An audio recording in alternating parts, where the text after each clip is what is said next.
Welcome to Hints and Guesses, my podcast. Kent here. Thanks for tuning in. Thanks for listening. Thanks for supporting this podcast. I hope you'll subscribe. I hope you'll pass it on to your friends and family. I hope you'll leave a review. I often forget to say all of those things and would love for this podcast to continue to grow. And really special thanks to my patrons. I've received a few new patrons recently, so thank you. And I'm really enjoying getting to know you a bit. Some of you have listened to the podcast for years or have listened to every episode, and so really great to connect in this way, and I'm feeling inspired, and I hope you'll continue to support the podcast. So really excited about today's episode. I'm taking a little break from the Christ symbol, from this sort of ongoing series related to the Bible and biblical stories and symbols, and I want to put out an unedited, unscripted, surprising conversation with Paul Vanderklay. He's a minister in California. He's in his 60s. And it's kind of like two pastors talking and getting to know each other. And the conversation actually really surprised me, in part because I asked him to come on my podcast. And then once we started, he hit record and he said, I want to have you on my podcast. He's really more of a YouTuber, as you'll hear. And so in some senses, he's interviewing me more than I'm interviewing him. And I find myself saying a lot of things I've never said before about my own story and about what's been happening over the last 10 years. And so it turns kind of personal for both of us. So I hope you'll enjoy that. My original impulse was I wanted to talk to him about really a phrase or a word that he coined, metagelical. And as a way of describing like what's kind of on the edge of these, maybe even the leading edge, I don't know if he would say that, or the evolving edge of Christianity and spirituality, and like a kind of a blurring of the lines, of the borders that have traditionally held people, and why the sudden interest in even Orthodox Christianity. What a surprise. So he has been in conversation with people like Paul Kingsnorth and Martin Shaw, and well, you'll hear in the podcast, and has been for a long time, many years, kind of commenting on why are people listening to Jordan Peterson? Why the sudden interest in biblical content? And so he's occupying what he calls a little corner of the internet and kind of hosting these conversations. And he just came onto my radar screen thanks to my wife, as you'll hear, and some of that is just. He's been commenting on also the movement, if that's what you want to call it, that I was a part of for a long time. This kind of emergent Christianity, as we were calling it. I was kind of loosely a part of it. And Mars Hill in Grand Rapids was kind of, like a cousin of this dimension or expression of the changing face of Christianity. So anyway, we just talk about that stuff, and I hope you'll enjoy. So that's where we're going today. Okay, I've got a bunch of things. I just want to list off a bunch of opportunities. Some of them are right around the corner. So first of all, I'm hosting a 2-night workshop on dreams called Dreams in the Spiritual Life at the Dominican Center here in Grand Rapids. So if you're local to Grand Rapids, February 21 and 22, 2 evenings, grdominicans.org. You can sign up. There are still spots available. Would love to see you in person if you have an interest in dreams. And then a bunch of things are happening with Animus, which I'm really grateful for. Animus Valley Institute in Colorado. So March 28 to 30, I'm doing an online intro to soulcraft. Soulcraft is a term that we use at Animus, practices and frames around what we call the descent to soul. And that's a great place to start. It's an online class. It's over a weekend. I'm guiding that with Rebecca, who's been on this podcast before. So that might interest you. And then I have 2 programs in April in person, April 14 to 18 in Ojai, California. There are still a few spots available for that. It's called The Way of Counsel and the Art of Mirroring. I'm guiding with a friend named Brian. He's a really seasoned guide at Animus, been a guide for a long time. He's also a psychiatrist. And I'm really excited to be guiding with him. And then at the end of April, April 30 through May 4 in Arizona, I'm guiding a program, a Wild Mind program with Sarah. Sarah's a longtime friend of mine. We were in the training program. The Soul Apprenticeship program is actually what it's called. So I've known her for a long time, and this is our first program together. So really excited about that. So those two opportunities are coming up right around the corner. I also have a Soulcraft Intensive in Vermont in May and a Soulcraft Intensive in June. So a lot of guiding, and would love to see you on any or all of those programs. If suddenly this has become an interest of yours, or you want to explore the psyche and the natural world and the relationship between the two and what we mean by soul. And so anyway, all that stuff is coming up. I also have what has turned out to be now my yearly in-person program in June, coming June 12th through 15 here in Michigan. And last year also did it almost the same weekend. And the details for that are on my website, kentdobson.com. So I think that's all I want to plug right now. Again, special thanks to my Patreon supporters. If you want to join that community, patreon.com/Kent Dobson keeps the podcast alive and conversations like this. If you actually have ideas of people you think I ought to talk to, or maybe you have connections, because sometimes it's like, oh, talk to so-and-so, but it's hard maybe to make those connections. But if there's someone that you think, yeah, all right, occasionally I like to have a guest, and I've got a few in mind that I'm kind of pursuing and talking with, but maybe you have some ideas, you can send them my way. So, okay, that's probably it for right now. I really hope you hear a hint, a guess, a clue for your own life, for your own spiritual journey in this kind of like surprising conversation with Paul Vanderklay. Enjoy. You may. Okay.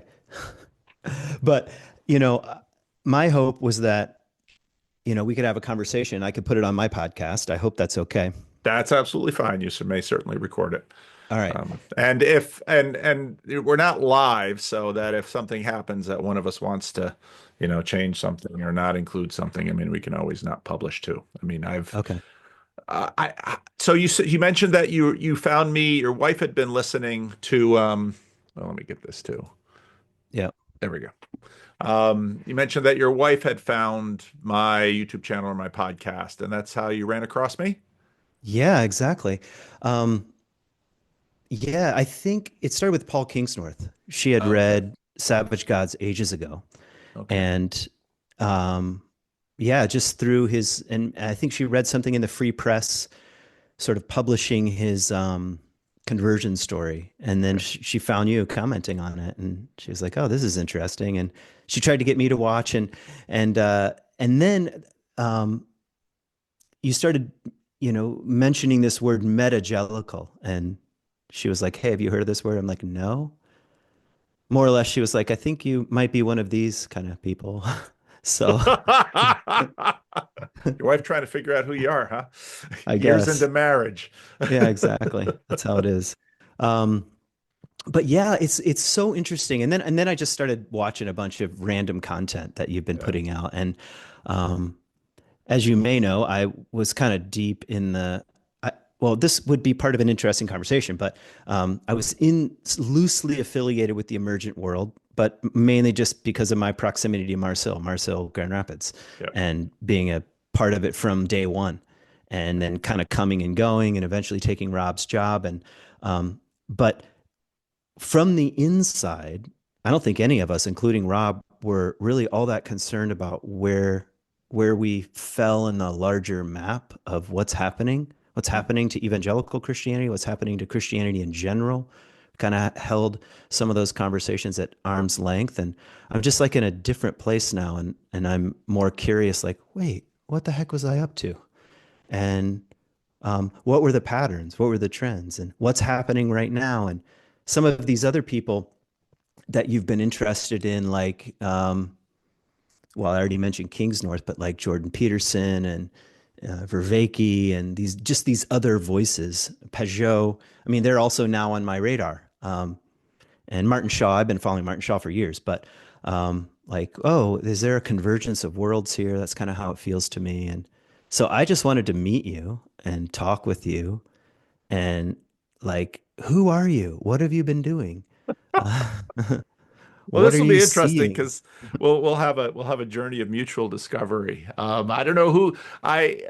Well, maybe we'll start with me. Um, I am a third generation, and here's the thing: you live in Grand Rapids, or you've lived in Hmm. Grand Rapids, and so my wife, from the age of 13 on to till she went to Calvin College, lived in Wyoming, Michigan, and a lot of her family lives in Grandville. So, but I am a third generation minister in the Christian Reformed Church, and of course, many of the people I talk to, the Christian Reformed Church. But you're pretty neck deep in Oh yeah. Christian Reformed land.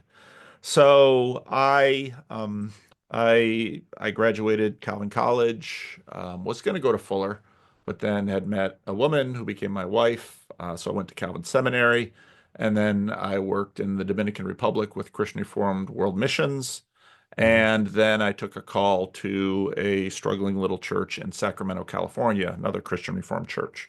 And I've been here ever since. That's since 1997. Hmm. In probably 2016. I start in about 2012.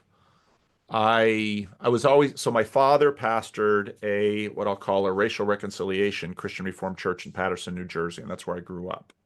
And Hmm. so I spent all of those years in Paterson, mostly around African American people for church, and then because the Christian day school movement is so big in the Christian Reformed church, I went to Christian day school in the Christian Reformed church. And so then I go to Calvin College as my father did and as my grandfather did and as my mother did. And I study history and math and engineering and a bunch of those things. Eventually, sort of feel a call to ministry somehow, but not exactly sure why. My wife is very interested in foreign missions. And so while I'm in seminary, we marry and we eventually go to foreign missions and then we come back. And I take this call in Sacramento, which is a church similar to my father's, but California is Paterson, New Jersey was very much black and white. And I grew up very much during the civil rights movement. So that was a big deal at our church growing up. In about 2012, I'm watching what's going on in the Christian Reformed Church, and I'm thinking there's really a split happening between, there have always been factions, but these factions are getting further and further apart. And they really need to have what I was calling a confessional conversation about how do you really interpret the Bible and what does it mean to you and how do you modulate these things? So I start blogging probably around early 2000s, and then 2007 I sort of stick to WordPress, and then by 2012 I'm blogging about this confessional conversation that the Christian Reformed Church needs to have. Meanwhile, in the 20 aughts, I'm very much working church planting here in Sacramento, sort of in a seeker methodology, but each successive church planter comes sort of with a different methodology, and then people are playing with cell movements, and then people are playing with more emergent themes, and so all of these things are happening. And I really take a deep dive into Tim Keller from about 2006 to 2012. And then 2012, I'm more preoccupied with what I see happening in the denomination. And then in 2016, a member of my church comes to me and wants me to go to public access TV and do television shows with him. And I say, no, I'll just do something on my smartphone and I'll throw it on Hmm. YouTube and you can watch it all you want. And that's the Freddie and Paul show. And that's how I get onto YouTube. Okay. And then in 2017, I began to discover what's going on with Jordan Peterson. And what interested me about that was why are all of these people suddenly getting curious about the Bible, Hmm. who I'd seen many, many people in my life sort of deconstruct and either go into either they talk like new atheists, but they live like more like new agers here in Northern Hmm. California, and all kinds of things are replacing what had been their Christian devotion. And what I saw happening around Jordan Peterson was people coming back down those same roads that they left. People coming back from, let's say, sort of a new ageism, or people coming back from new atheism, and once again getting interested in the Bible. And then I meet Jonathan Peugeot fairly early along the way, and it's like, oh, a whole bunch of these former evangelicals are going Orthodox, Hmm. and Yeah. that's interesting. Hmm. And so that continues, and very quickly, I I decided, well, I'm going to make a video about this because a lot of this stuff seems to be happening on YouTube. And suddenly, I was a pastor in this dying church for 20 years, and it's in an urban area, just like my father's church had been, always dealing with the homeless, mental illness, Mm. just very real pastoral things all the time. But for the most part in California, once people learn I'm a pastor, they really don't want to talk to me because they've got an image of what a pastor is going to do. And then suddenly my in-mail box is full of people who want to talk to me, and people in Sacramento want to talk to me. And they want to talk to me basically because I'm listening to Jordan Peterson and I'm getting conversant in what's going on with him. And they don't have any desire to join a church or anything like that, but they want to talk about Jordan Peterson. And a lot of them are depressed, sort of a nihilism induced depression. And Jordan Peterson, listening to Jordan Peterson is sort of helping them relieve that. And so I'm having conversations offline, and then I notice the repetition, so I start having them online, and then with permission getting recorded and share them on my channel, and that just sort of opens up a floodgate of Mm. people who not only wanted to talk to me, but they wanted to talk to me on the channel, and they wanted to talk to other people who were undergoing the same thing. Mm. And so we had that sort of in real life. I was starting networks of meetups around the country talking about Jordan Peterson, and these same things were happening online. Now, eventually, Jordan Peterson sort of disappears because he gets sick, and I pivot that with a friend of mine and start talking about the in real life community, calling it estuary, because it's sort of where the water from the mountain meets the chaos of the sea and produces sort of a fertile in between space.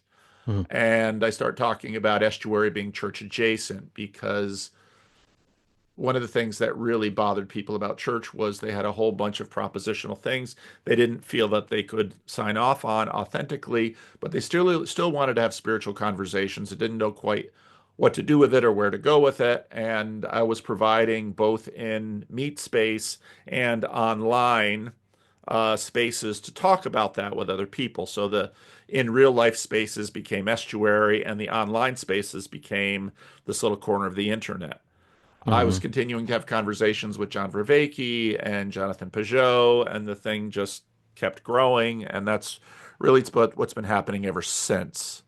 Mm. Now, about, oh gosh, a couple months ago, I had long been reading Richard Beck's blog.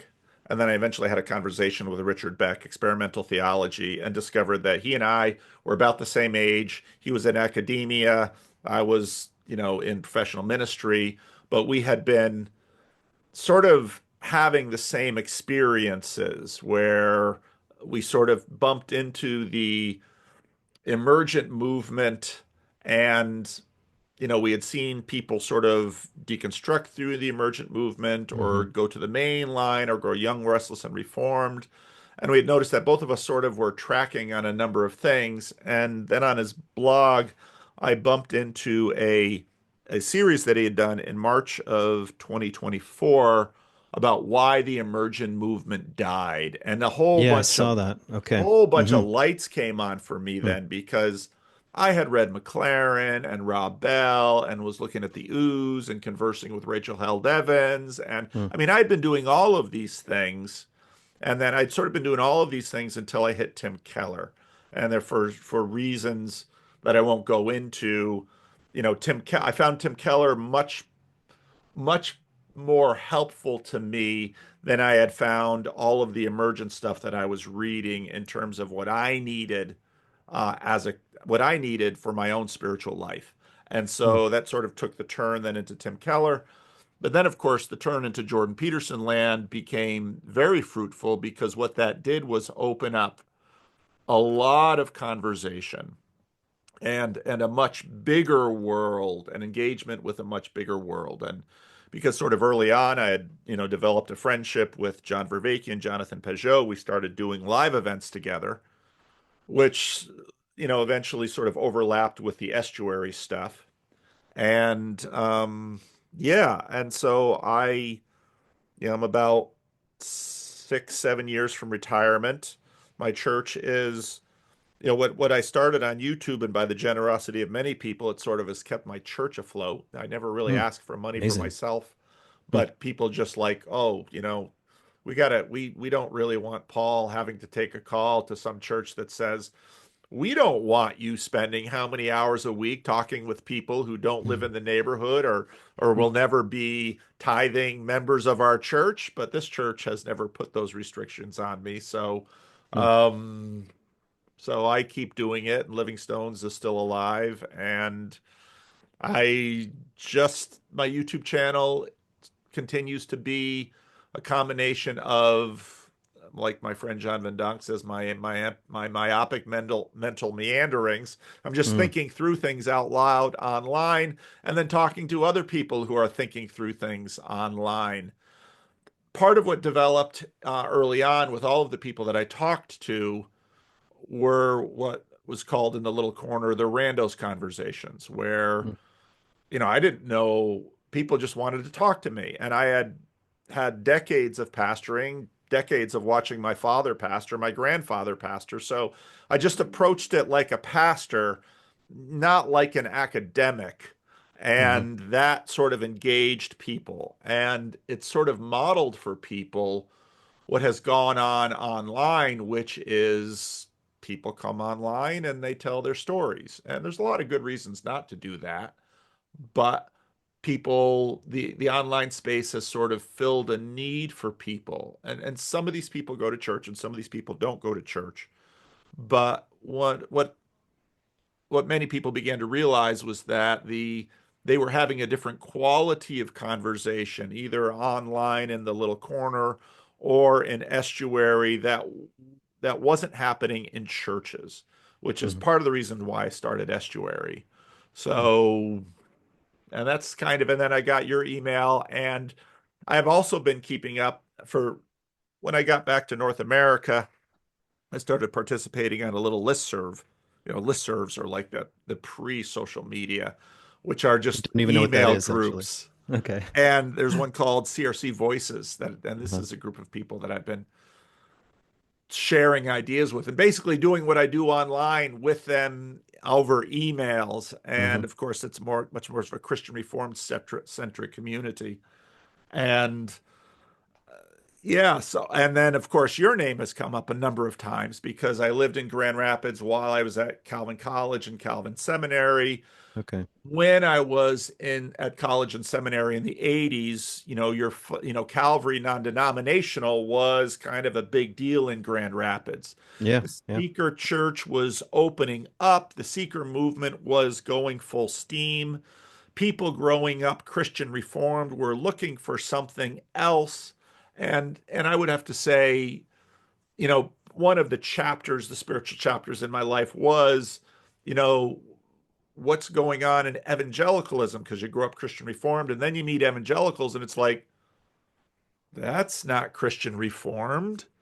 And so Calvary non-denomination was a big deal. And your father's story, of course, Grand Rapids is the second largest city in Michigan, but especially if you're sort of tied into the Christian Reformed Church, which is like this massive family network, Hmm. um, you hear things. And so Calvary non-denom was going big, and Christian Reformed people were wondering, why are our people going to this non-denominational church? And by the time I come back to North America, a lot of that stuff is happening where people are leaving the Christian Reformed Church, going to big box Christianity.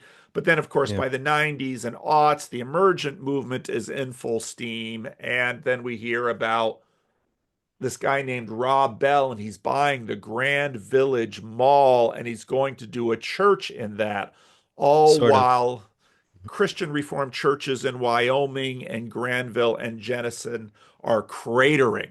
Yeah. Yeah. Well, we were busy sucking up all those people. Yeah, so that's when you came across you an email, thought, oh, I want to talk to this guy. So, and I want to get your story. Oh man. So Okay. Yeah. let's go. So let's hear your. And I'm going to be. Well, we're both pastors, so you were very kind. Well, ask any questions you want to ask until before I get into your story. Um. Okay. Yeah. This might sound strange, but I kind of want to know, what post are you holding? I hear pastor. I hear Christian Reformed minister. I hear um, somewhat of a loose academic. I don't mean loose in terms of loose thinking, but there's a connection to thought here and careful consideration. I hear in the background a kind of a theological stance. I'm not sure what that is, but at the very least, like maintaining a certain of the value of theology here and how it works itself out. And that's actually a conversation that I've been ignoring. I mean, I went to school for biblical studies, and that was even though we were doing theology and pretending we weren't. But like theology was not my world. And anyway, so I hear a bit of that. But like, what post are you holding, and or what mirror are you trying to hold up to this landscape, shifting landscape of religion and the secular world or the spiritual landscape? I'm just kind of turning up the soil here. Boy, what post am I holding? Mm, That's a question that I have been struggling to answer really since, I made a video and I thought a couple dozen people might listen to it and I might get two or three new friends. And I was completely unprepared for what happened, where I was getting a lot of email. And we started a Discord server and, very quickly had two or 3,000 people signing up mm, for it.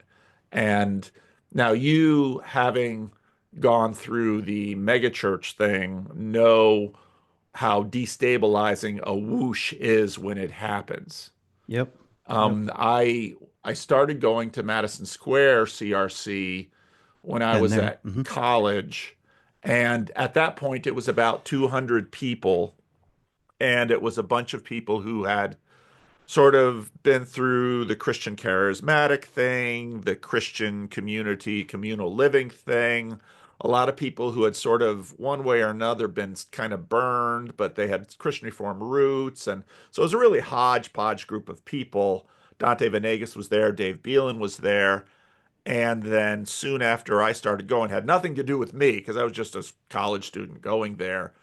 The church grew from 250 to over 1,000. And I Mm. tell people, the people who hated that most were a lot of the 250 that this Yeah. mob overran their church. So there's a lot of people out there that are like, Paul, I can't wait till your channel has 1 million subscribers. I say, you do not want that, and neither Mm. do I. Um, I have so in a lot of ways, my father, and this is something we both share. I'll be very interested to hear about your story. So, my father was a Christian Reformed pastor of a tiny, struggling inner city church, but he was always a very thoughtful guy and always a very open guy. Mm. And, Northside Chapel that I grew up in, it was chaotic, it was messy. At that point, heroin was going through Patterson, and so they had started a drug rehabilitation center. And so I grew up going to church with heroin addicts who were trying to stay clean and young Christian Reformed people who were sort of moving out of the Christian Reformed Church and wanted something different, but it was still the Christian Reformed Church, and African Americans who wanted something alternative to the Black church. So I grew up sort of in a kind of a counterculture setting, but Mm. my parents were very stable, devout people. Mm. And so, unlike, let's say, children of hippies who couldn't rely on the fact that there's, milk in the refrigerator and food on the table, Mm. Mhm. I had stability and openness. Mm. And so when the internet flood turned on to me, and it happened later in life, which I'm glad for, I at that point had a certain knowledge of who I was. Mm. And, I people people have long on my internet channel been waiting for me to disclose some new revelation and some new plan and some new thing that I'm going to somehow do in the world. And I keep telling them, I feel myself very much a son of the Christian Reformed Church, and my Mm. theology is very much that I believe of the Christian Reformed Church, at least what I saw in my father and my grandfather to a degree. So I don't see Mm. myself as a rebel in any way, but I've always also been a missionary, and I'm very interested in people, and I'm very interested in people making positive steps in their life. And most of the ministry places I've been in, that has never meant sort of in order for someone to get their life together, they have to join the Christian Reformed Church. I've just never seen that. And I've worked with many people over the years who, let's say, start in this church for a little while. And then for one reason or another, they need to go back to an African American church or to a Pentecostal street church because all of those people are full of ex-gang members and ex-cons or, Mm. all kinds of things. So I, I think what I'm doing is I'm continuing to try to pastor and preach, but just in a really weird place, which is Yeah. the internet. Hmm. And Yeah, and and that's a it's great different response. from Christian YouTube, which tends to be I'm going to grow a big channel by sort of, Preachiness. boundary policing and concern Yeah. trolling. Yeah. Now, Okay. I'm not Uh-huh. interested in that. Yeah.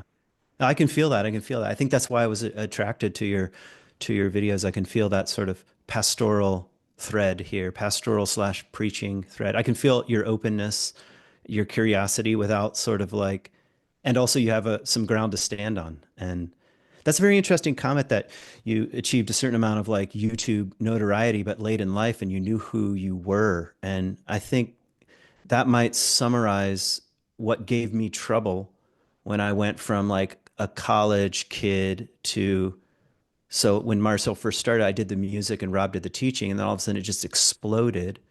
And then I moved to Israel and for graduate school, and when I came back, it was like in this, it was huge. And then before long, I was standing there, and I just kind of went from one thing to the next, and I would not have said, "Oh, I know who I am." I would have said, actually, the bigger it got, the more anxiety I felt like, wait, what am I doing here? Is this a calling? Is this just having fun?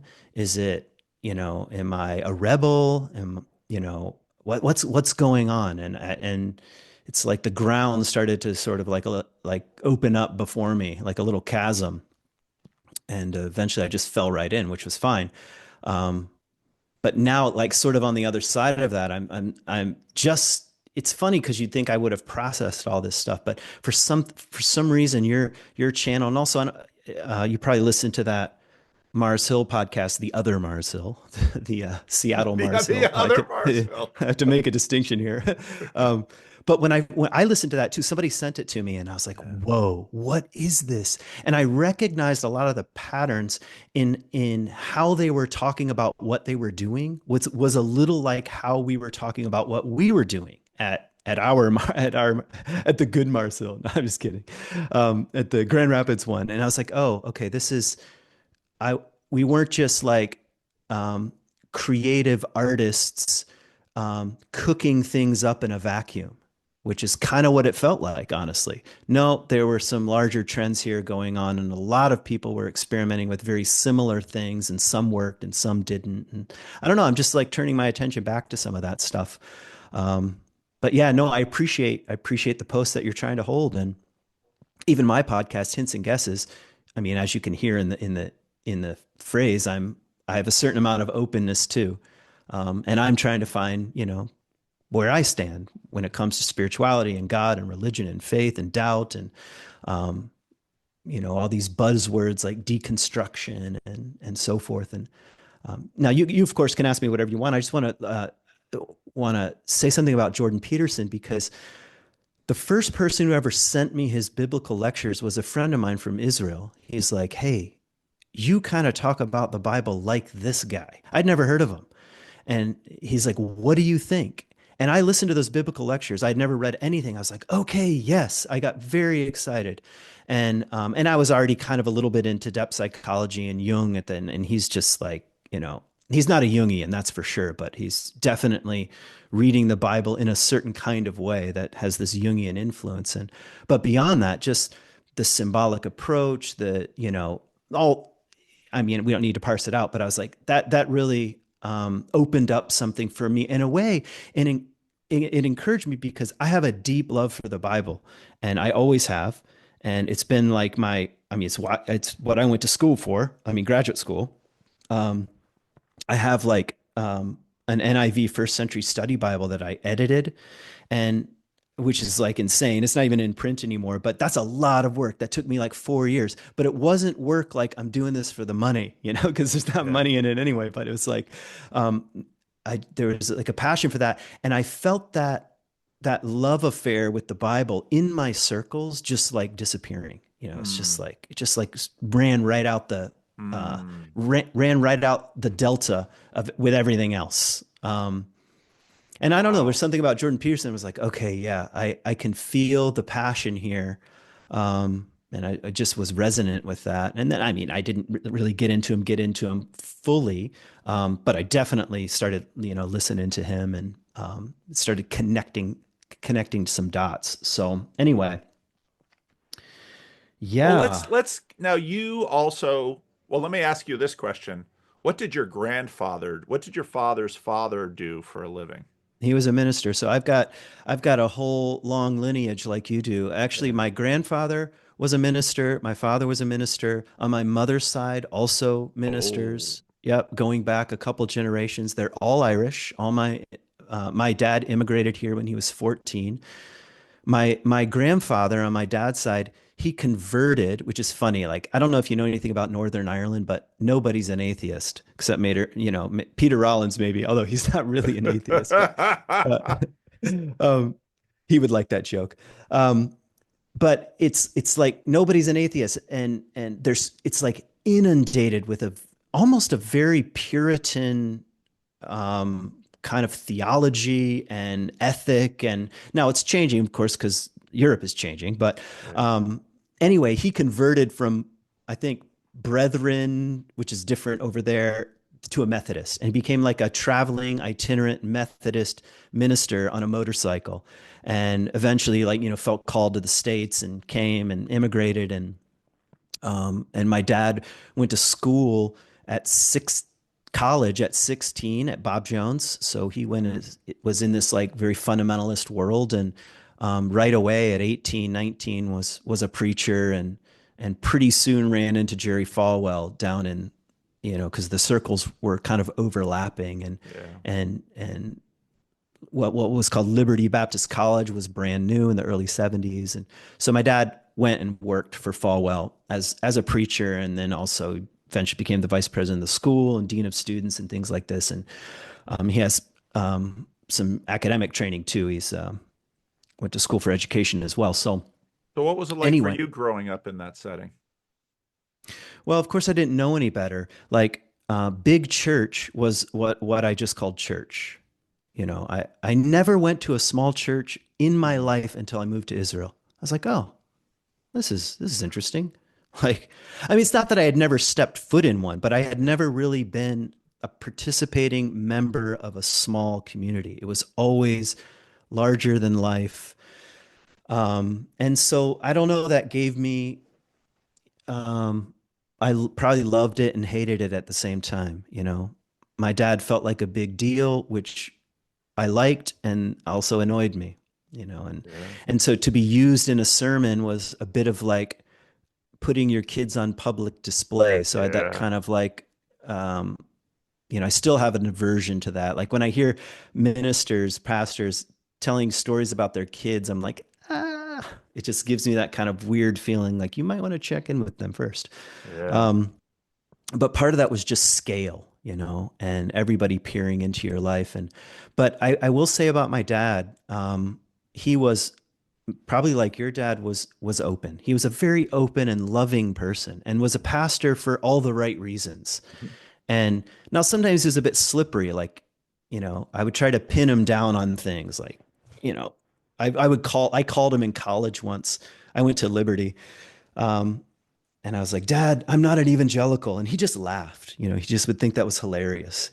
And I don't even know why I was saying that. I probably just had read something and I was announcing some new stance I was now taking.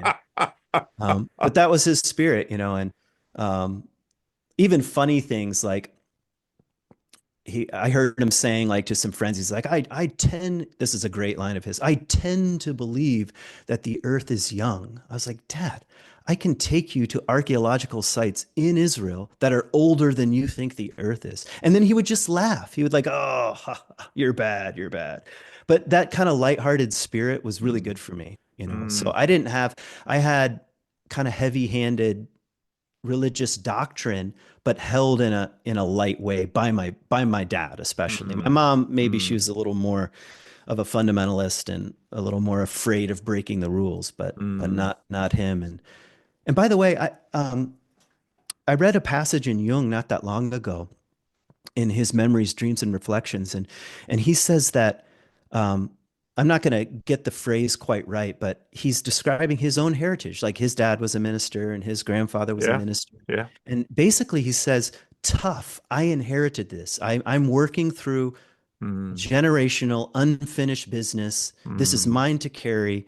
I'm not born a blank slate." And mm, I read that and that like ran right through me. I was like, "Oh yeah, that's why I can't get away from this." And actually it felt like a combination of responsibility and gratitude. Like especially given I've tried to like distance myself and from a public point of view, I left the church, I quit my job as a mega church pastor but mainly for reasons I was trying to go deeper into questions of God and faith and the psyche and not get away from it. I mean, in my heart, I wanted a more authentic and real relationship with the really real, I could say.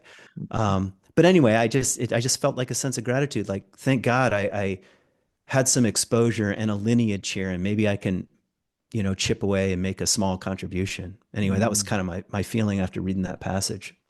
How old were you when your father moved to Grand Rapids and I started was Calvary? 12. Yeah, I was Okay, 12. so you had some of your growing up on the East Coast with Hmm. in in the moral majority. I mean, that was sort of the epicenter of that whole movement. Yep. Yep. And then you come to Grand Rapids, which is a very different place. Did you go to public school? Yeah, I went to Rockford Public School. Yep. Okay. Hmm. And of course, I mean, your father's church did well in that it was large and it was growing. Hmm. Um, so were you sort of a dutiful son? Is that how you saw yourself? No, I was like a rebel. Mm, I was a troublemaker, you know. mm. I was doing drugs and pulling pranks and making people mad and So you're the typical PK in that sense. exactly 100%.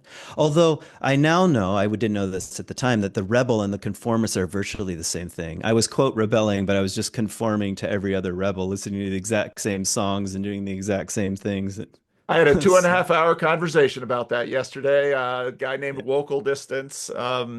It's just 2.5 hours. He was banging that drum. It's like, dude, I know. But yeah, the rebel and the conformist in American culture, they are the same thing. That you're yep. exactly right.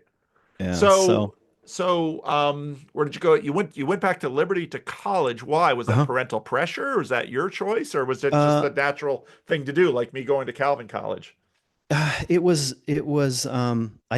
couldn't come up with a better plan. So Mm, honestly, like most of my friends, I was big time into snow skiing and a whole group of us were really good. And most of my friends moved around the world to just ski.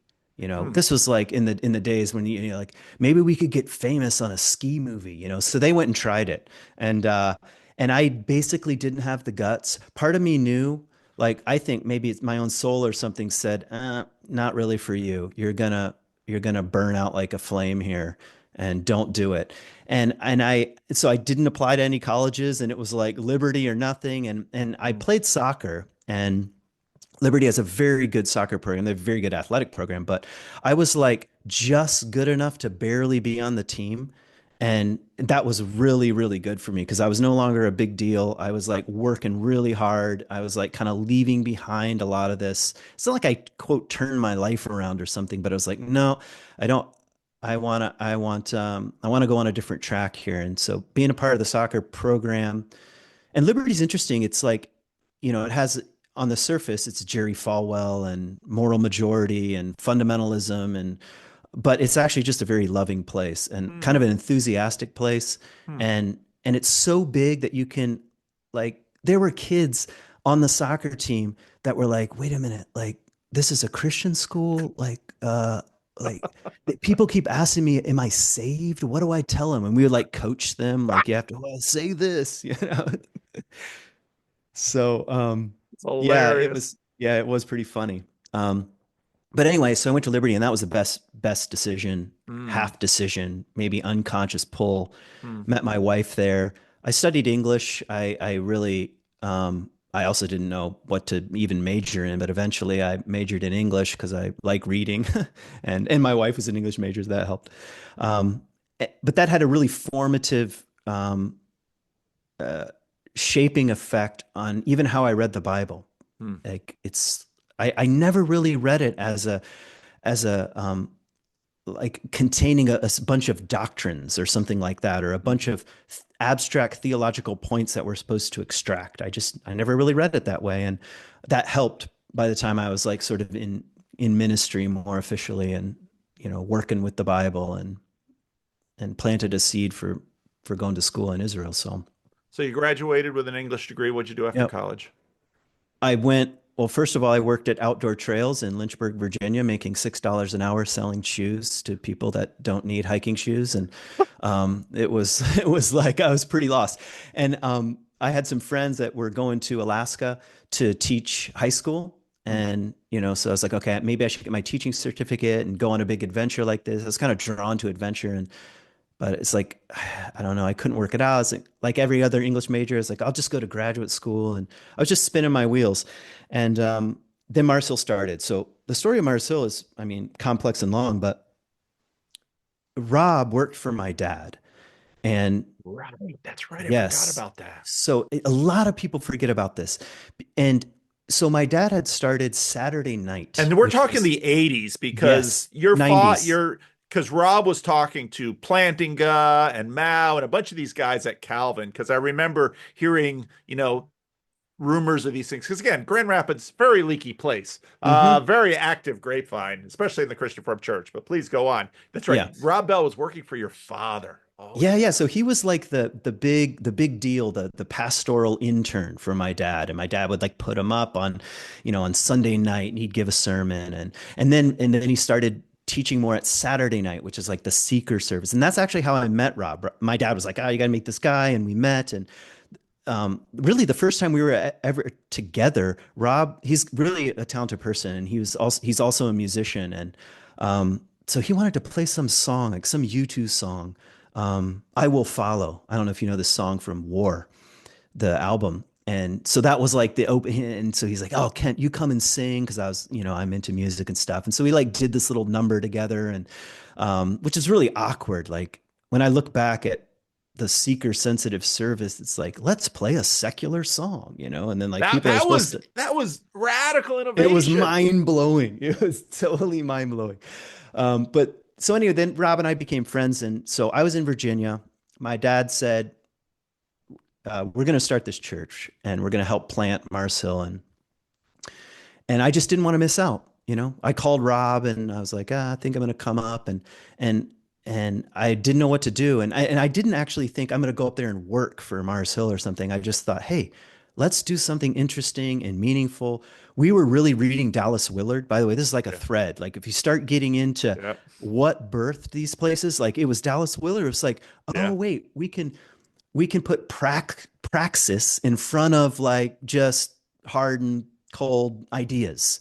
Yeah. And what if we actually lived this way? And I was really inspired by Dallas Willard, and Yeah. and we carried that book up with us, and we were all reading it in the early days of Mars Hill. And so, Yeah. but in the first 2 weeks after I listened to the music, and I was like, this is really bad, and I was kind of a jerk to be honest, but I had like a catalog of songs that I had gotten from my friend Scott Baker. He was a songwriter in Virginia, actually a professor at Liberty, and we were friends. And he was writing really legitimate songs. I stand on that today. Mm. These are off the charts, good, religious, sacred songs done in a new way. It's all scripture, like just put to music, great stuff. And I could barely play the guitar. And Rob said, "Well, you do it." And then that started that whole thing. And that's actually the spirit of Mars Hill. It was like, you Mm. have an idea, go for it. And it'll rise and fall. Yeah. We'll see if it works. And Yeah. so like the first two Sundays, I'm like, I don't even know what key I'm in. I don't know all the chords. And that eventually turned into a job. So I did that for 4 years, um, until I got interested in Israel and biblical studies.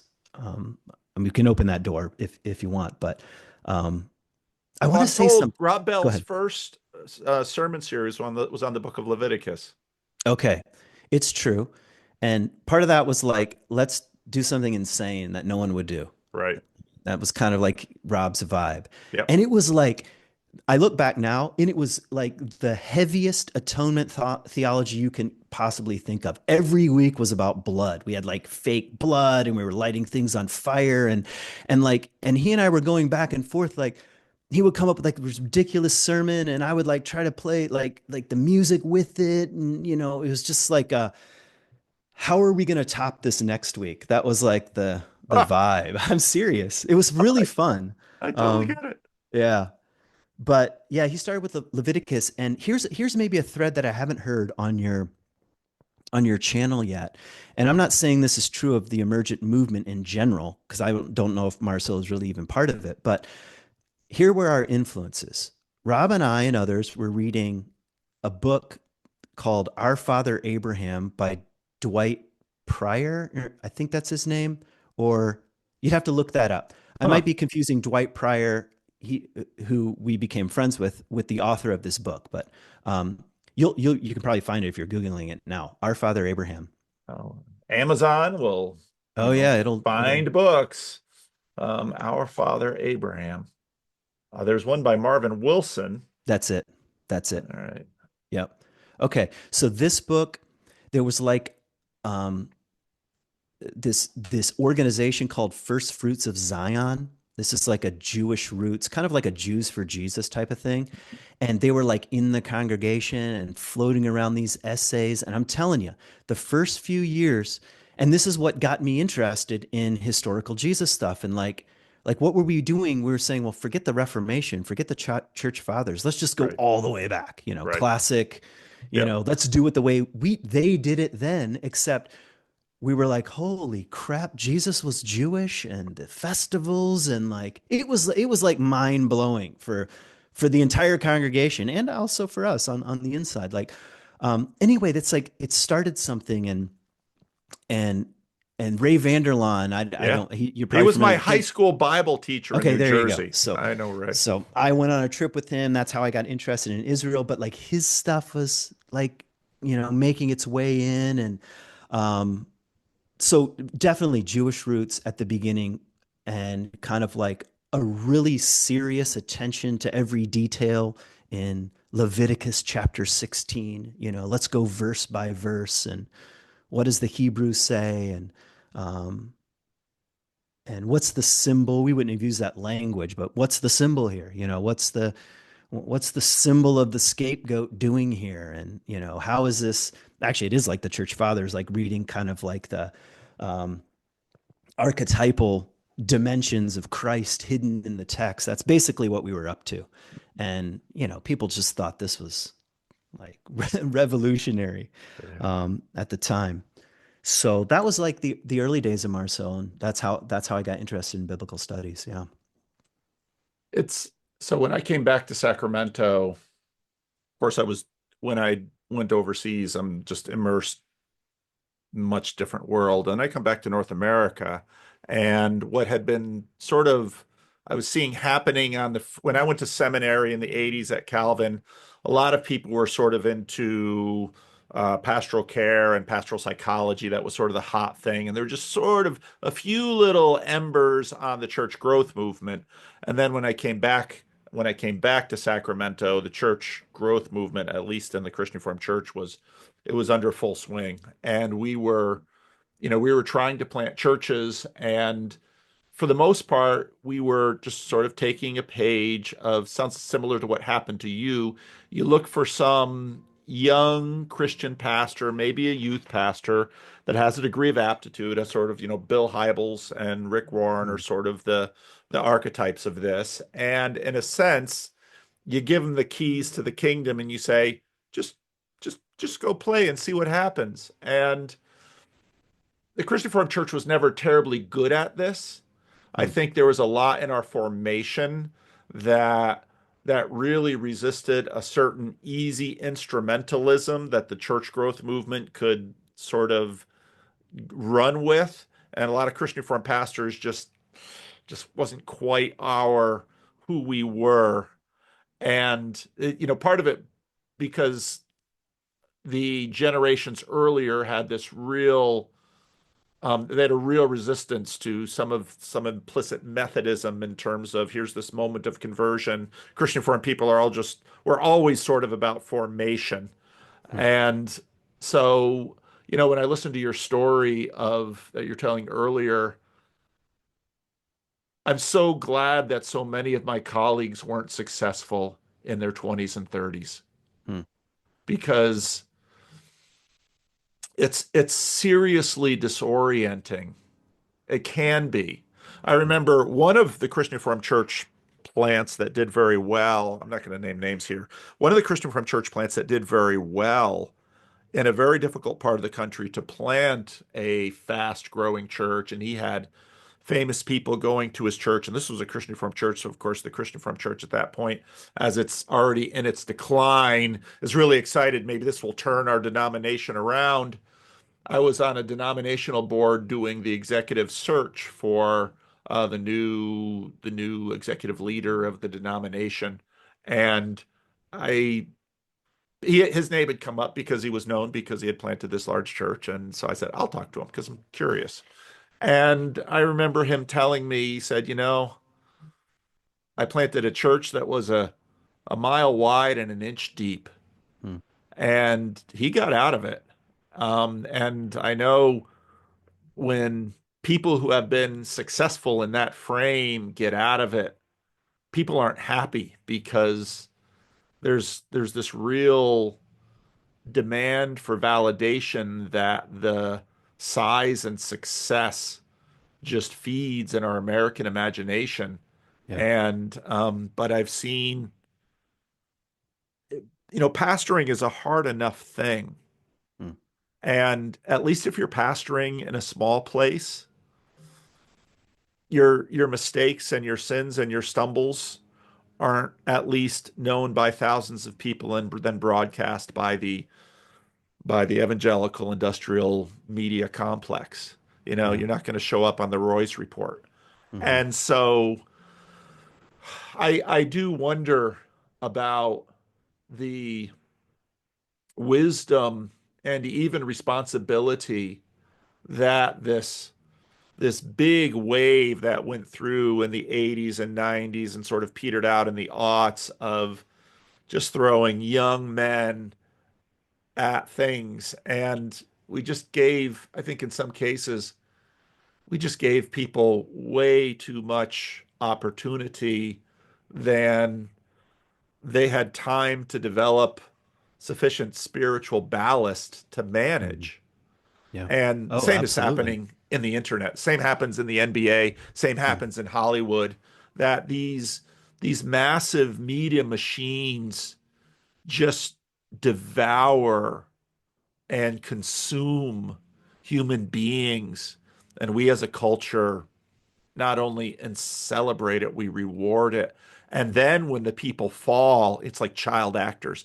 Then when the people fall, then we enjoy their Yeah. It's suffering and perverse demise. delight. Hmm. So, Yeah. I again, in those days, I remember everyone just longing. Eventually, we started calling these pastors who could grow churches really quickly. We called them lottery winners because, of course, for everyone that happened, there were thousands who were trying. Yeah. And when I look back at, I mean, probably some of the most important formation for me have been my failures. Hmm. Um, Oh, yeah. Me too. Failures Yeah. are so rich. Yeah. Hmm. We Hmm. learn so much from them, Yeah. and we get to You know, learn them alone usually.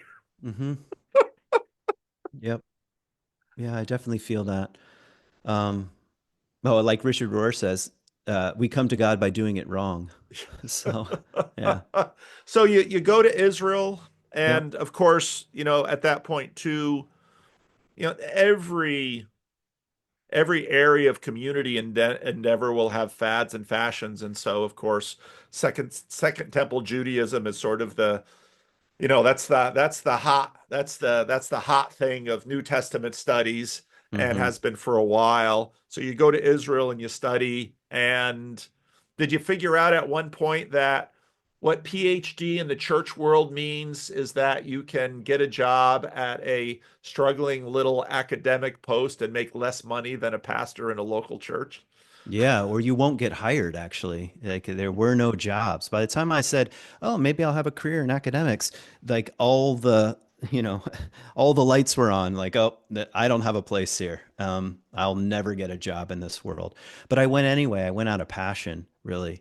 And yeah, you're right. Second Temple Judaism has sort of, it's still around. By the way, I've been visiting a few churches. I was living in Georgia the last year and just moved back to Michigan. And I don't know, I just felt like visiting some churches and just curious, like what's going on. And they're still recycling like 1999 Ray Vanderlaan points and in the style of Rob Bell. And that's not a criticism, but it's like, wait, really? Were you going to bring up Herod right now? I just was a little surprised, and I'm not saying that that's, even wrong or Yeah, unimportant, but yeah. I was a little surprised. Yeah, so I was obsessed with Second Temple Judaism. Now, technically, I went to two schools. I went to Jerusalem University College, so I studied historical geography. That's a whole, discipline in and of itself. And then I get interested in comparative religion, and I went to the Hebrew University after that. And I lasted there until the 2006 war with Lebanon broke out, and Hmm. we were there, and we just had had enough. Israel's a challenging place to live, no matter who you are, Israeli, Jewish, Palestinian, foreigner, expat, student. It's a pressure cooker, and we loved it, and also wore us down a bit, but. Yeah, so I was just really excited about learning and there. Before going to Israel, like here's another little thread from Marcel. Like we started off Jewish roots kind of thing, and almost right away, through the influence of the Dominican Center in Grand Rapids, the sisters, a few of us started reading and coming into contact with some of the Christian mystics. We bumped into Richard Rohr. I went to Israel in 2003 with like CDs that I had burned off the internet of talks from Richard Rohr. I was like, who is this guy? I didn't even know what a Franciscan was. I swear. I was like, oh, the little guy in the brown robe. That's about all I knew. And it was just interesting. Like, um, I don't know about Mars Hill. Was it a mile wide and an inch deep? I don't know. I would say those of us on the inside were trying to go deep. It Hmm. doesn't mean we were doing church that well. It Yeah. doesn't mean that the community felt that, but it wasn't like, let's just throw something up on Sunday morning and hope people come week after week. It was like, no, let's go down. Let's dig down. That's how it felt to me. So Christian mystics, thanks to the Dominican Center, Richard Rohr. First time I ever heard the name Ken Wilber was at Mars Hill, spiral dynamics. And then we were like starting to spin out, and Yep.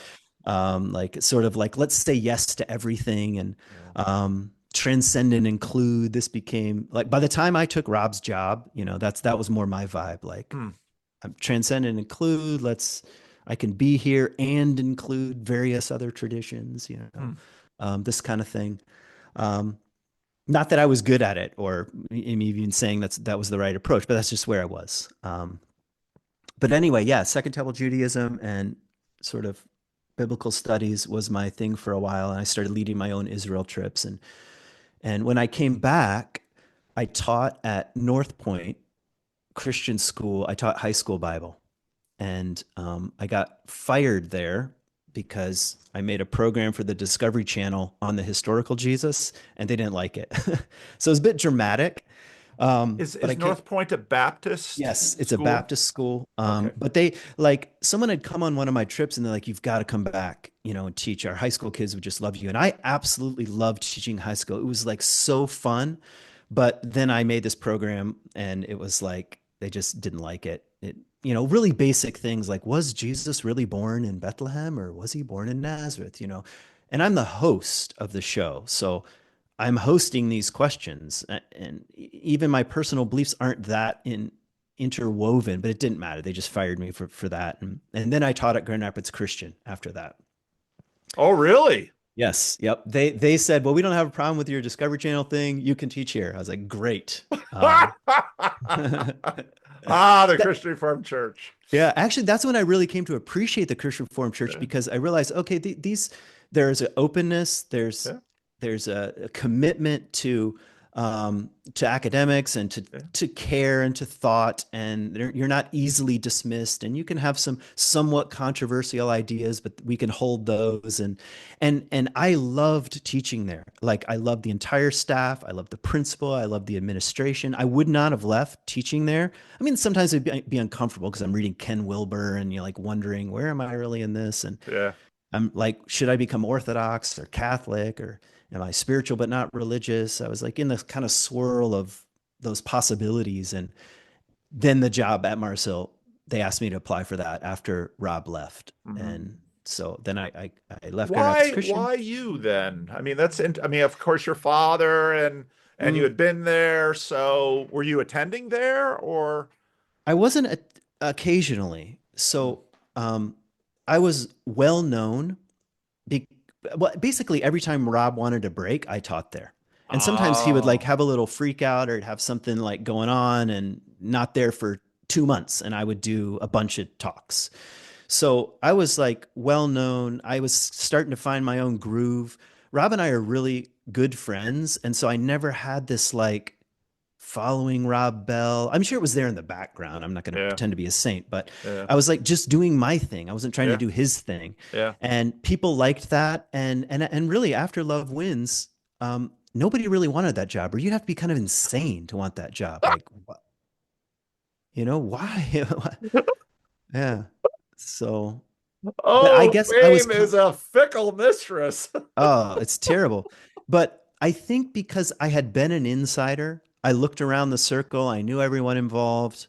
I played the music for years, I still would occasionally do the music, and I just stepped in and kind of with a good amount of naivety and some insider knowledge, I thought I'll give it a try. Hmm. And I did kind of think, even if I'm a transitional figure, it's better than just hiring somebody from the outside. Like, who's the slickest person that can make us feel like Rob is still here? And that's never going to work ever.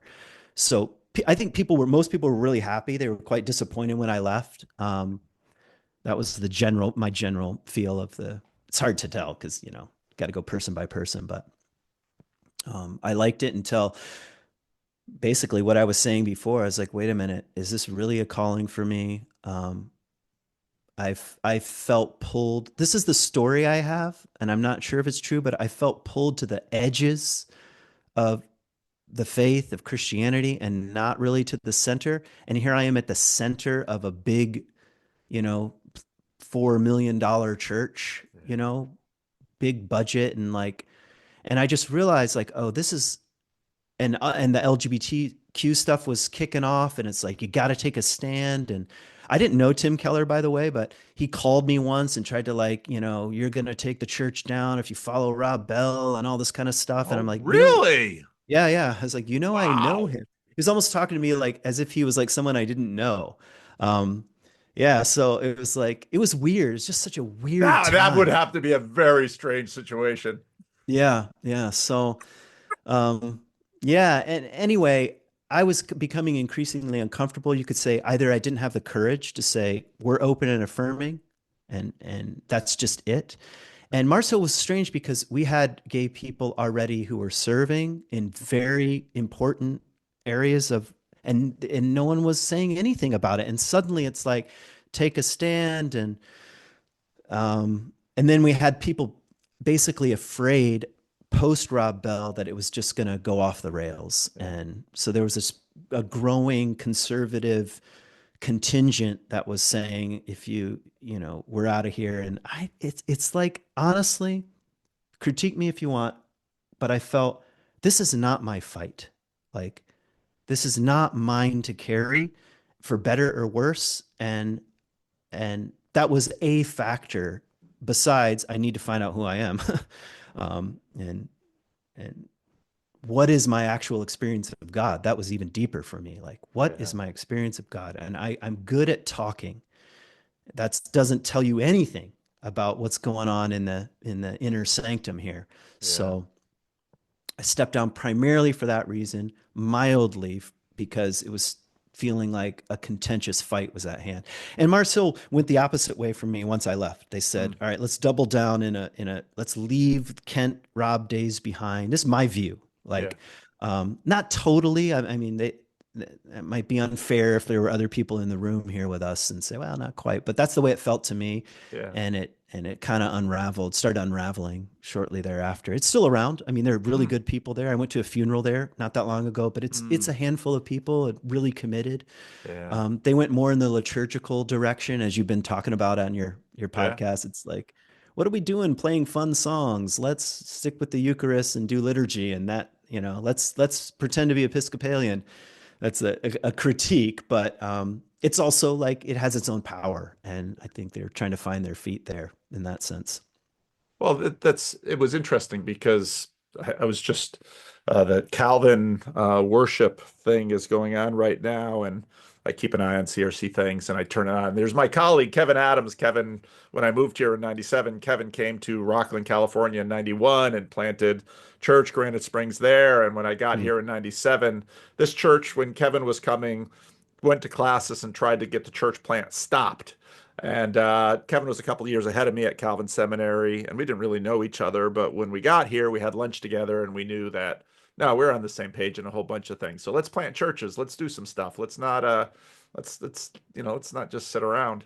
And and so he's where was I going with that? Um, yeah. So oh shoot, where was I going with that? Doggone it! Why would I? Well, oh, okay. Here's where I was going with that. So then we plant all these churches in the Sacramento Hmm. area because their Christian Reformed Church in Grand Rapids is flush with money because of a financial thing that had happened a number of years before. And my classis was flush with money, but they didn't want any churches planted near their established churches. So they're like, you guys in Sacramento, you plant all the churches you want. So we're bringing in seminarians and we're planting churches. And Hmm. Kevin starts out total seeker mode, but before you know it, it's weekly communion and it's uh revised common lectionary, and they're celebrating Ash Wednesday, and Hmm. all That's of what these we. Yep. churches that we planted just all sort of gravitated towards sort of Anglo-Catholic Christian Reformed, except of Hmm. course my church, because I'm still at this dying African American, multi-ethnic, whatever, with homeless people. And people on the internet are like, Paul, if I lived in Sacramento, I'd go to your church. And I look at them and like, I bet you I wouldn't. doubt it. I bet you wouldn't. Because Yeah, that's now I'm funny. all nice in the state. I got my books behind me and this is all tame. But Mm, you watch the Freddie and Paul show every week, and you tell me if you can tolerate watching the Freddie and Paul show every week, maybe you can mm. handle living stones and Yeah. commune with the 40 or 50 of us that are hanging on by our fingernails. So Hmm. Hmm. um anyway, Yeah. so you leave, which I'm sure is, and I think pastoring a large church is very large churches are very different things from small churches, as you Yeah. as you already said. There's hugely different things. And pastoring a large church, so I've got friends who've pastored large churches, and here at this place, it's just me.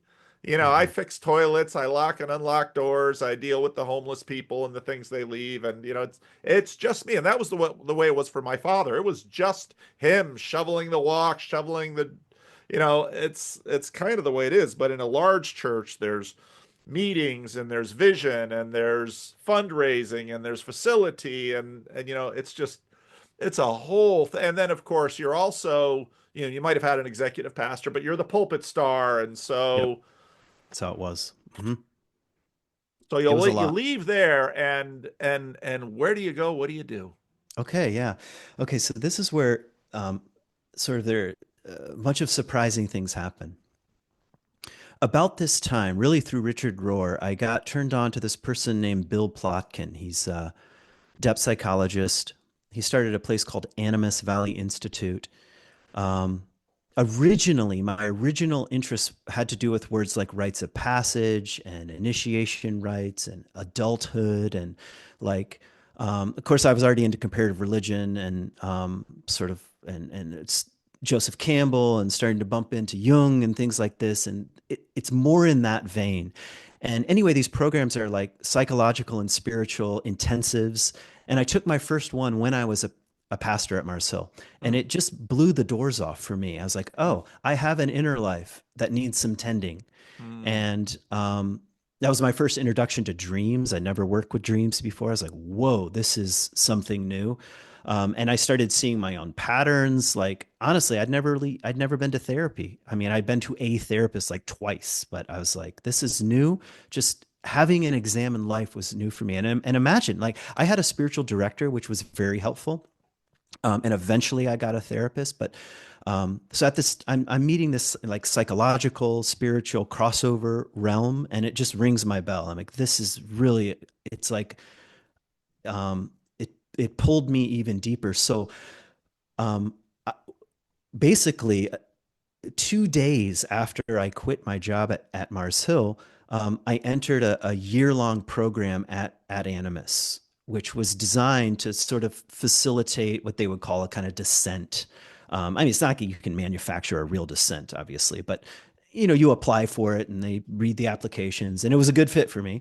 And so that kind of held me in a kind of container that allowed a fair amount of unraveling. And I'm not talking mm, about like deconstruction of faith. That's like old news for me. This is more like, no, really, who am I? Structure of my personality. What what patterns have been feeding me? What complexes have been alive in my life? What do I not see about myself? What is the soul?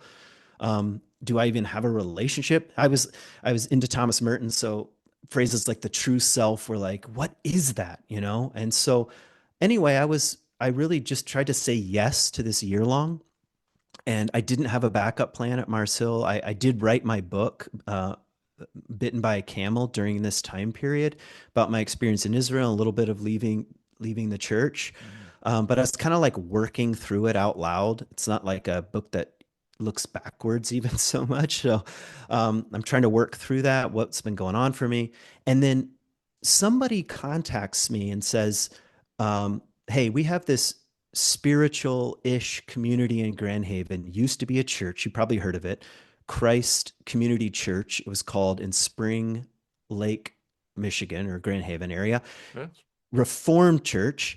And they had left the denomination. They went inclusive, and they were just like a spiritual collective. And they said, why don't you come and teach? We heard you left Mars Hill, and that seems interesting to us.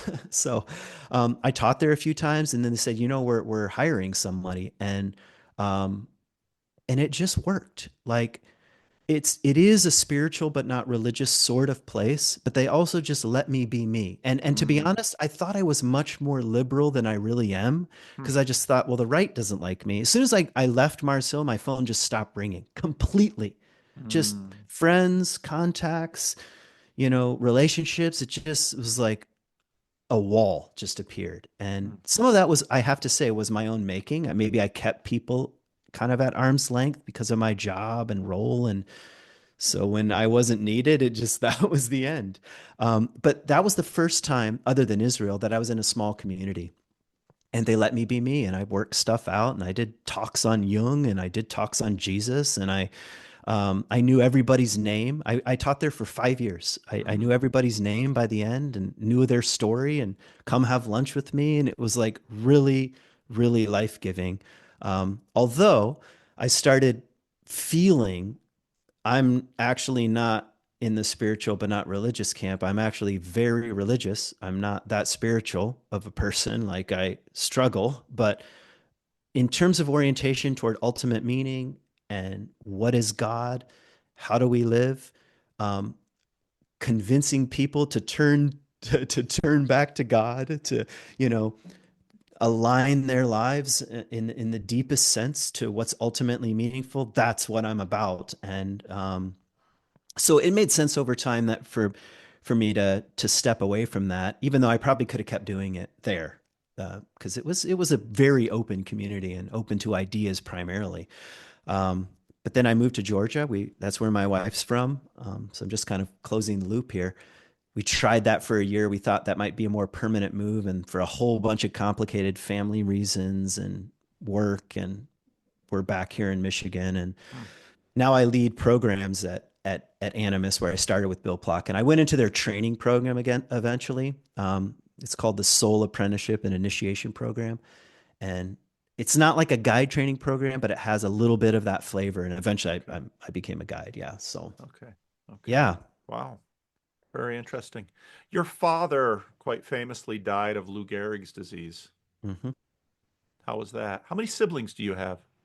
I have two siblings. I'm the oldest. Okay. I have a sister who lives in Chattanooga, and I have a brother who lives in Muskegon, Michigan. Okay. So, Yeah. yeah. Yeah. Yeah. Um, yeah, thanks for asking about my dad.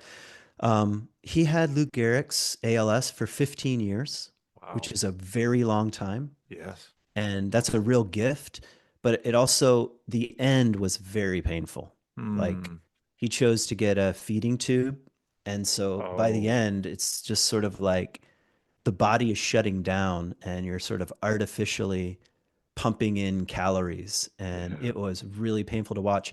And so the the sequence, by the way, um, I in therapy and discernment over the course of a year, I was deciding, do I want to stay at Marcel? I stepped down. 2 days later, I started this program, which I already mentioned. 1 month later, my dad died, Hmm. and so it was like just the wheels just came off. But it Hmm. was also kind of like wildly, oddly freeing. Hmm. Like, I mean, ALS is it's the kind of disease where there's death is coming. You Yeah. look at it every day. You can Yeah. see it happening. Yeah. And so it was freeing that he wasn't suffering, but it was also freeing like this whole world for me. Church, evangelicalism, moral majority, Mars Hill, Rob, they're all tied up. And it just like it was gone. Like, not that I mean, it's still in the psyche, I guess, but I Sure. just mean like I had crossed over into a new territory that I hadn't been before. Hmm. And it felt kind of, all right, now what? And I'm really grateful, even though it was pretty hard at the time. Yeah. Wow. Wow. Hmm. Yeah, my father passed away in 2013 unexpectedly. He had fainted a month before, which really put my mother on watch. Hmm. And and then she wouldn't let him drive. And they live in a small town, Whitensville, Massachusetts. Hmm. And he was going to meet with someone from the church after he retired. They moved back to the small town where my mother was from, and he was of course interim pastoring in different churches and meeting with people and running Bible studies and doing all this stuff. And went out to lunch to just meet with somebody and just talk and just doing the pastoral work that he always did. And and he died right there at the diner at the table at the diner. And Wow. I said, the clue for the woman at the diner who always served him, because of course she knew him by that point, was when she asked him if he wanted coffee, which I don't know why she bothered asking, because the answer was always yes. He paused, and it was like he never paused with that question. And so Hmm. um, he he went down at the diner on Main Street, Whitensville, and he woke up at the Banquet of the Lamb. So, Wow. it's and it was interesting because, you're exactly right about ALS. Everybody knows that this is coming, and Hmm. 15 years is an Yep. um, extraordinarily long journey. And yeah, and then sometimes it's like, and then a few years after that, I had a sister. My younger sister passed away of a heart attack, just bang, Mm.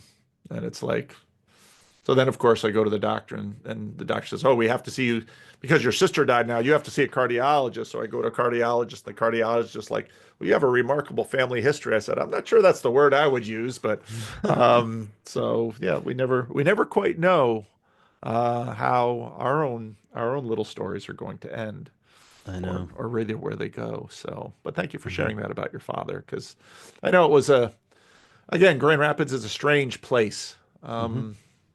Probably every city is that. I found that here in Sacramento too. The networks just revolve around different things. So in Sacramento, it's obviously a very political town. So Hmm. different layers of the political community are attached, and it's just how Hmm. people are. And Hmm. Yeah. so Okay. Can I ask you a question here you certainly about, may. yeah, about this word metagelical? Like, what what is this? And maybe you could even riff a bit on meta modern, because this is also now in my orbit. Someone told me about that. I like Yeah, when people tell me what I am, but someone else told me about meta modernism. And yeah. yeah, so like, what do you? I kind of I'm asking about that word, but also like, what's going on in the spiritual and religious landscape in your view, and where do you see things? Where do you see things heading? That might not be as interesting as where would you like to see things head? Um, where, if we're in a meaning crisis, which I think we are, what kinds of things help? What kinds of things point the way? I mean, there are a few questions in there. So, Well, Metagelical came to me like many ideas when, you're getting into the shower, so there's no distractions. Because what, I started, Jordan Peterson got my attention because I noted a lot of unexpected people once again being curious about Christianity and the Bible. And I thought, well, that's interesting. And then I listened to his biblical series, and it's like, first I thought, what's this guy at University of Toronto getting all of this stuff talking about the Bible? Maybe some evangelical that's just sort of managed to stay in there. And I listened to him about, no, he's not an evangelical, that's for sure. nope. And so and then people are telling me, oh, you got to talk to Jonathan Peugeot. So I watched a couple of his videos, and it's like, I have no idea what on earth this guy is talking about. But, I start building a relationship with Jonathan. And then someone tells me about John Vervaeke, and he has this really terrible recording on Buddhism and cognitive science. And I start listening to that. And so I just people sort of send me stuff, and then especially the early days, there wasn't as large a group of people around me. So then I listen to it and I have thoughts, and so I just make a video about the thoughts. Then people are just sort of feeding me things and saying, "What can we get Vanderklay to make a video about?" And but as the deeper I go into all of this, I should say that before I found Jordan Peterson, I found that one of the things I needed to do was read C.S. Lewis's book Miracles about 2 or 3 times a year to stay a Christian, to keep believing this stuff.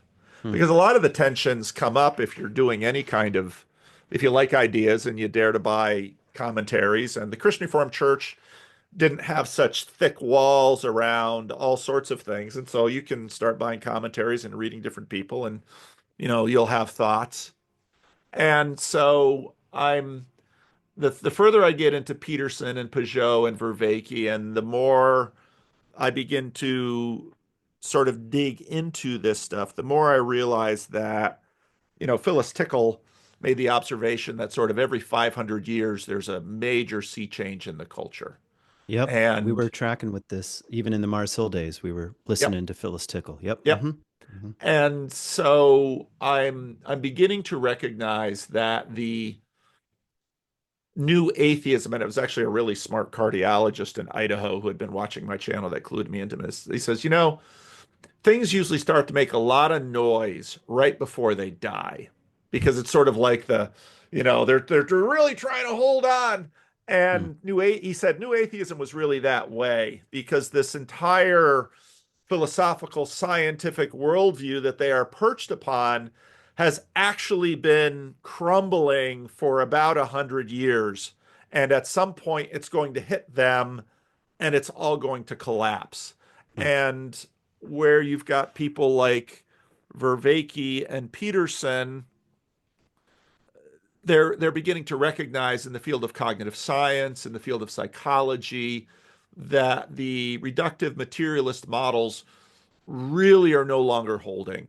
Hmm. That physics has been dismantling them. I just recently did a conversation with Spencer Clavin, who wrote a book, Light of the Mind, Light of the World, which I think is one of the best introductions into that in Hmm. just a really beautiful, accessible way. He sort of walks through the history of the science really the history of science in a fairly short order, but recognizing that, when they started making computers and trying to get them to see, they began to realize that Locke and the Enlightenment people really didn't have a clue about how we function in the world. Because when Mm. we tried to replicate it into machines, we began to realize that, oh my goodness, we don't just see stuff. In fact, we're seeing way too much stuff.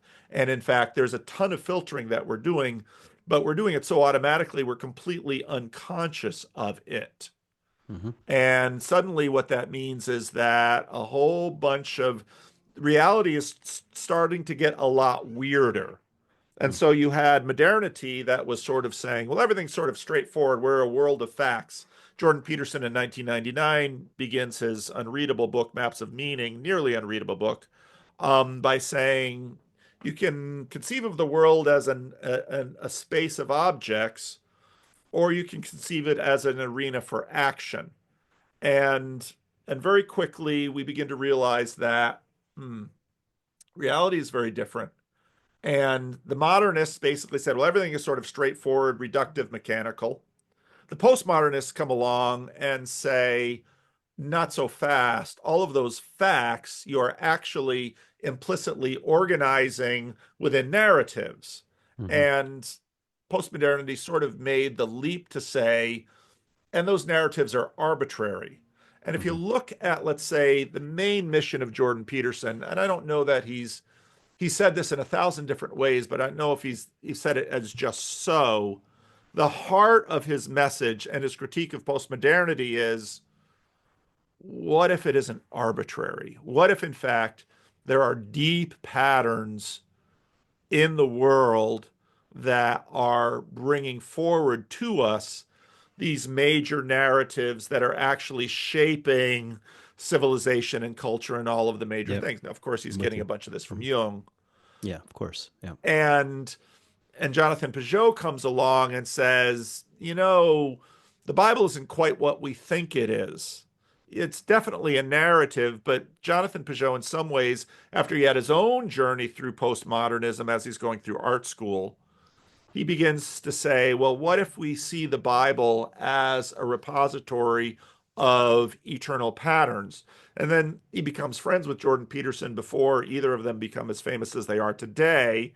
And Peugeot in sort of his biblical patterns, and Peterson in terms of his archetypes, well, they find enough traction together and friendship together that, and then of course John Vervaeke is a colleague of Peterson, but he's much more over on the computer cog sci stuff, which Yeah. is also reaching some also similar ends. And so what we begin to discover is that, oh my goodness, this reality is a very different place. And that sort of is where sort of metamodernity is still too early to actually take shape. And so Okay. Yeah. there's too many conflicting definitions of it. But what my focus isn't necessarily all the philosophy that's going on because I'm a pastor. And so I'm much more of an applier than a Mm. theoretician. I got to kind of Okay. keep my eyes on some theory and not be terribly incompetent with it, just marginally incompetent. But I'm always paying attention more to people than to theory. And I'm looking around and so I start doing these conversations with randos, and there's 400 or 500 conversations on the early days of my channel because at first I'm just doing 5, 10 of these things a week. Half Mm. of them are getting recorded. And it's just when we're doing church planting, one of the things that we do, we'd send a church planter and say, go hang out in the Starbucks of the neighborhood you're trying to start a church in and talk to 5,000 people and maybe have a series of questions you ask them. But once you talk to 4 or 5,000 people, you'll get an idea about what's going on in your neighborhood, but you have Mm. to talk to real people.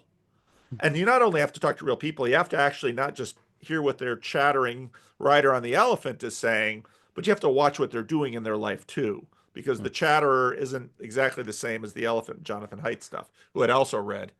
And um, so I'm talking to just hundreds of people.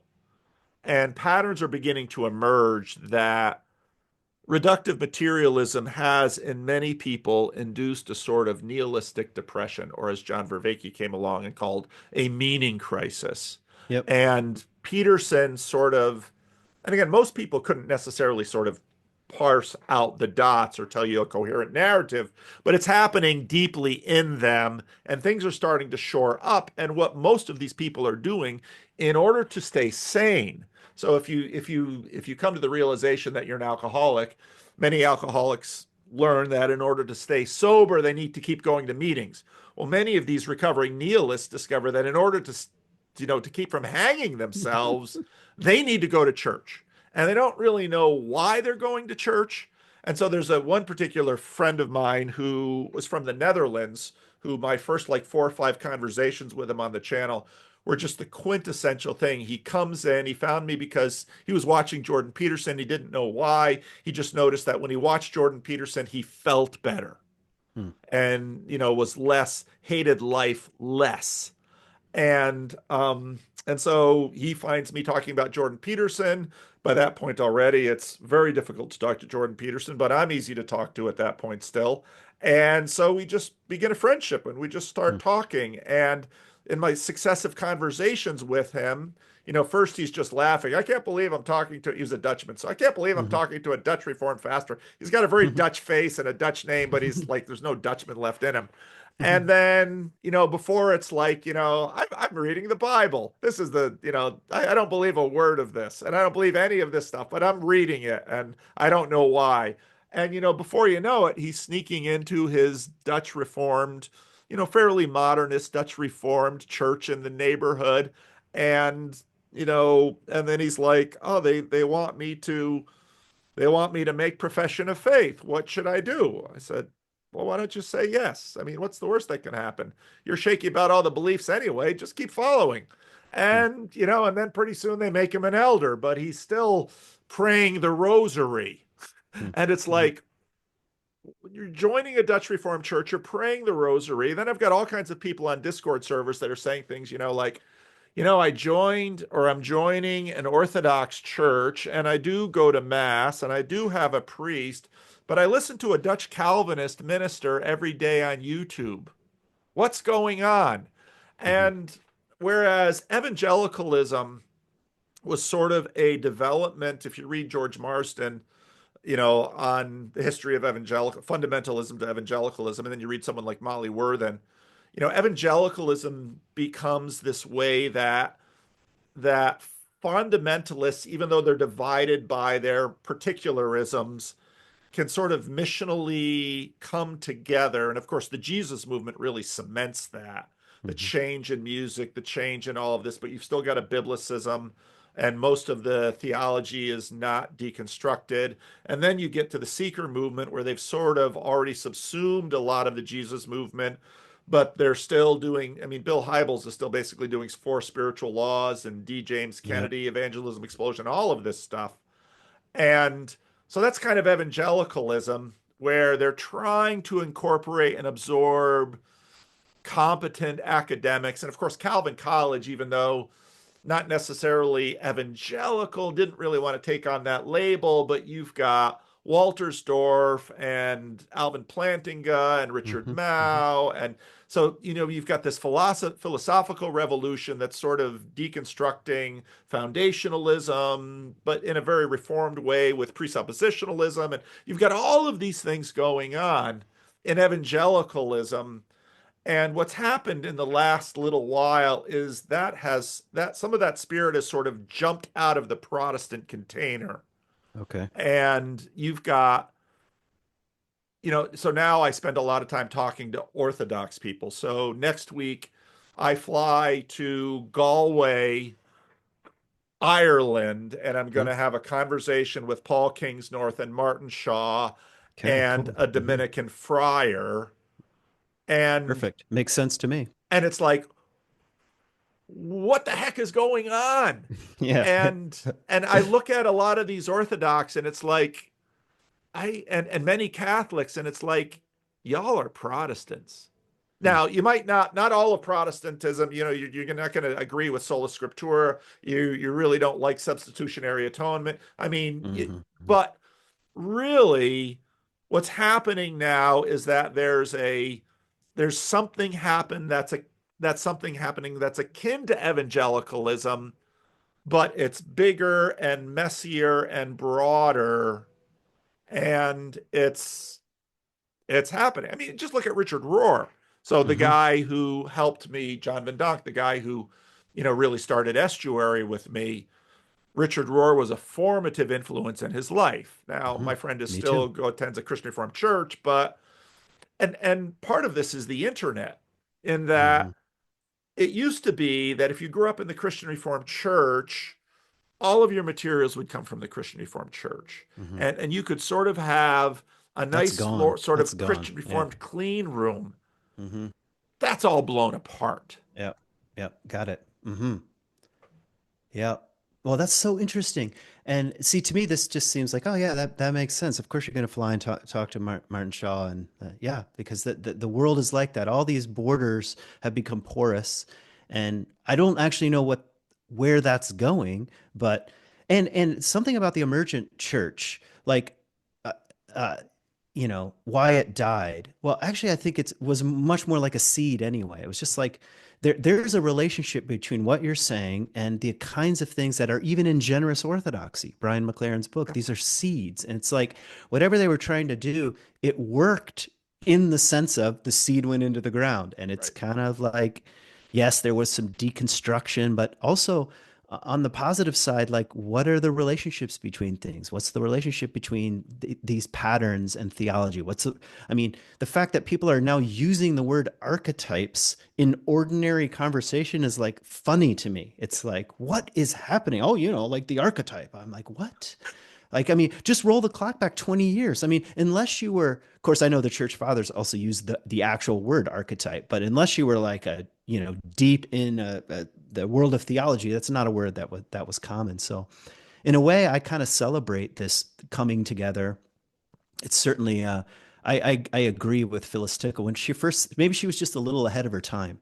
It's like, it's like she was right in 1999 to say that, but it's like you can see it now and, 25 years, 26 years later. Um, And so I think okay. a big part of the question now is, again, as this will be a phrase you're familiar with, the problem of wineskins, Mm. in that we've seen people sort of bust out of religious containers. Like me, Yeah, like others, like but all my friends. but people who are sort of busted out of religious containers, in my experience, I've seen plenty of people deconstruct. I've seen it up close. Human beings need containers, Agreed. because it's interesting. I remember the beginning of the book, the Life of Pi, Mm. where they're talking about lions, and they're making the observation that lions in captivity actually live longer. And on one hand, people are going to Costco and buying the organic and all of this stuff and thinking, oh, we're from the Serengeti, yada, yada, yada. Take a North American, drag him out, naked and alone, actually did this, throw him on the Serengeti naked and see how happy he'll be and how long he lives.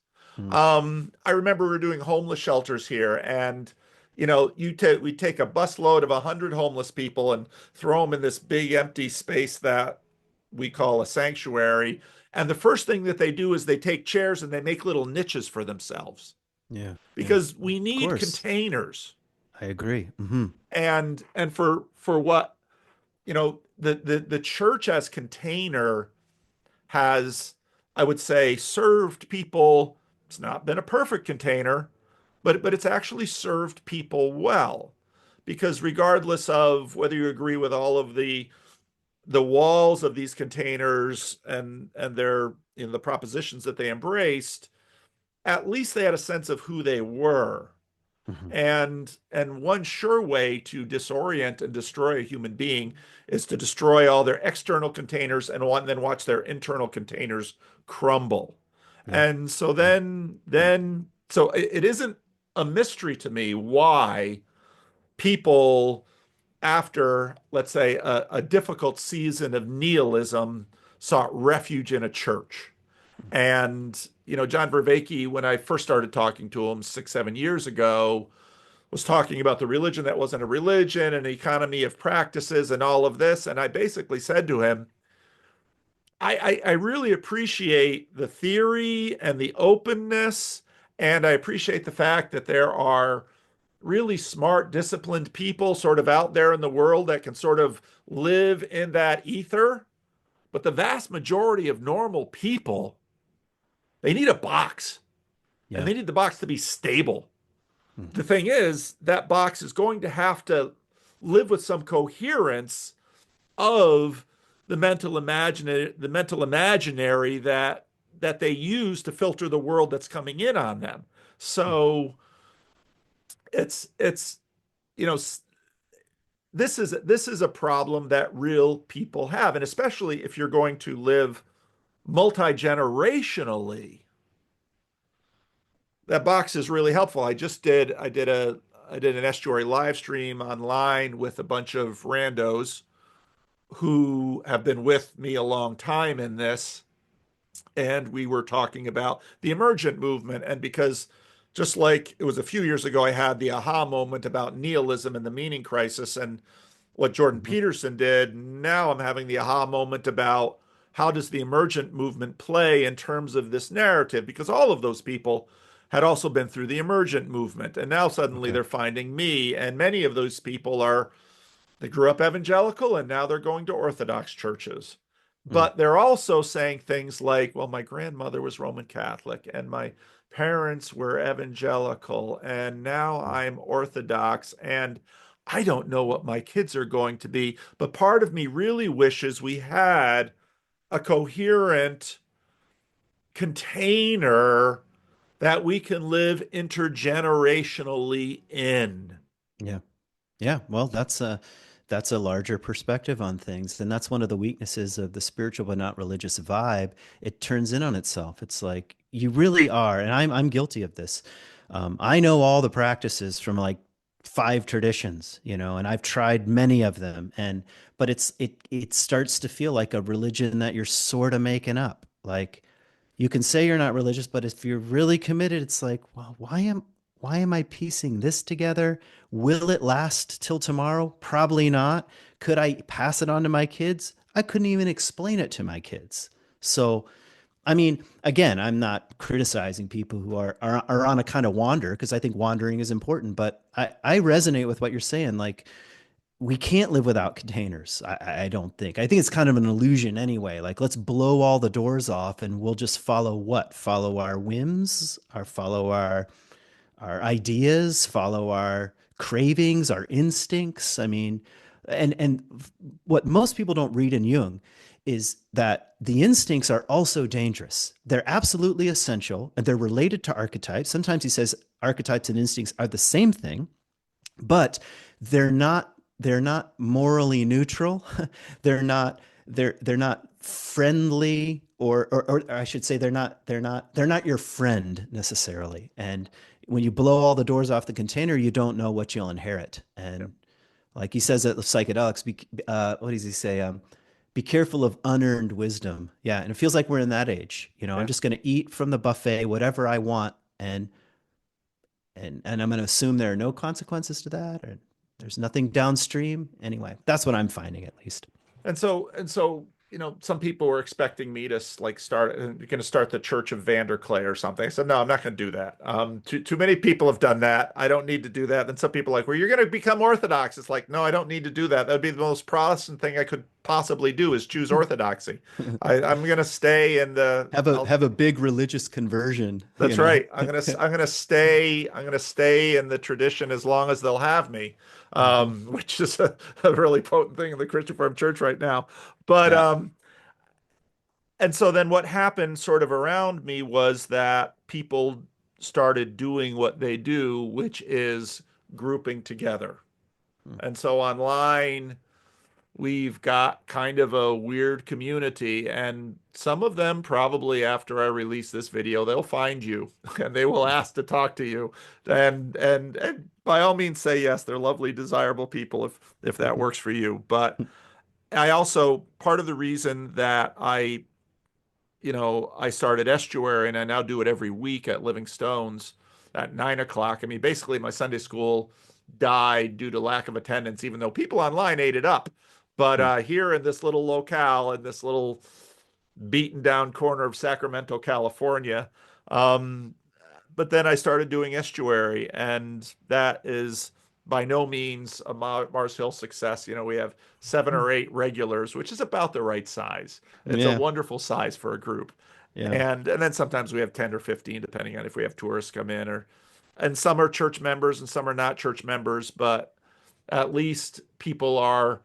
The amazing thing about human beings is that they will build shelters and they will build containers, Hmm. and and then part of the challenge is, well, we've human beings have been building shelters and containers for a very long time.